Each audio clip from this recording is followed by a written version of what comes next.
హరి ఓం శ్రీ గురుభ్యో నమ. శ్రీ మలయాళ సద్గురుదేవాయ నమ.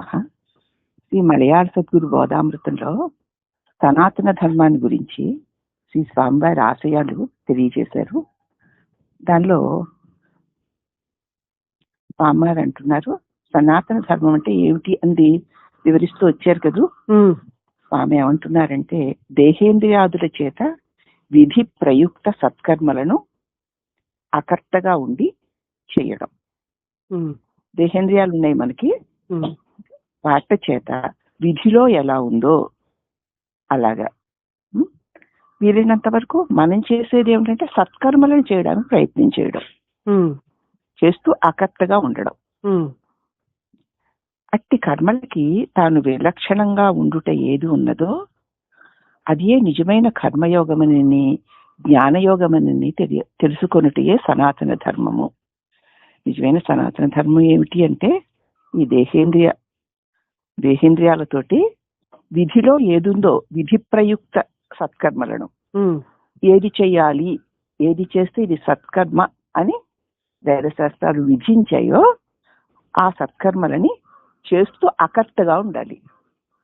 ఇది చేస్తున్నది నేను కాదు, ఇది పరమాత్ముడే, నాది కాదు పరమాత్ముడిదే అన్న భావంతో అకర్తగా ఉంటూ చెయ్యడం.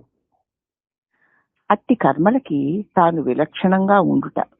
ఈ కర్మలన్నీ దేహేంద్రియాలతో జరపబడుతుంటే ఆ మహాశక్తి ఈ దేహేంద్రియ మనోబుద్ధులు నడిపిస్తుంటే అకర్తగా ఉండి ఆ కర్మలకి నేను విలక్షణుడను అని ఉండుట ఏదైతే ఉన్నదో అదే నిజమైన కర్మయోగమని, అదే జ్ఞానయోగమని తెలుసుకోవడమే సనాతన ధర్మము. అద్భుతమైన సనాతన ధర్మం చూడు. మనం ఏం చేస్తున్నాము, దేహేంద్రియ మనోబుద్ధులు నేనైపోయి వాటితో చేయబడేటువంటి పనులన్నీ నావైపోయి ఆ ఫలితాలు కూడా నావిగా నేను నా మీద వేసుకుంటున్నాను. వేసుకున్నప్పుడు ఆ పాప పుణ్యాల కర్మల యొక్క ఫలితాలు మళ్ళీ నాకే వస్తున్నాయి కదా.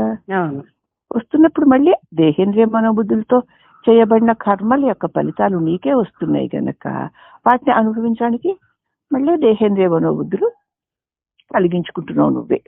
అంటే జన్మల్ని ఎవరో కలిగించడం లేదు, మనమే కలిగించుకుంటున్నాం. ఎప్పుడైతే అకర్తగా ఉండి మరి ఆ క్రియాకలాపాలకు అన్నిటికీ నీ విలక్షణంగా ఉంటే అదే సనాతన ధర్మము, అదే కర్మయోగము, అదే జ్ఞానయోగం అని తెలుసుకొని అట్లా ఆచరించుటే సనాతన ధర్మమును. సద్గురు మలయాళ స్వామి వారు తన ఆశయాన్ని అద్భుతంగా ఈ సనాతన ధర్మంలో అంటే ఏమిటి అన్న దానిలో వివరించారు. శ్రీ గురుదేవులకు అనేక వందనములు.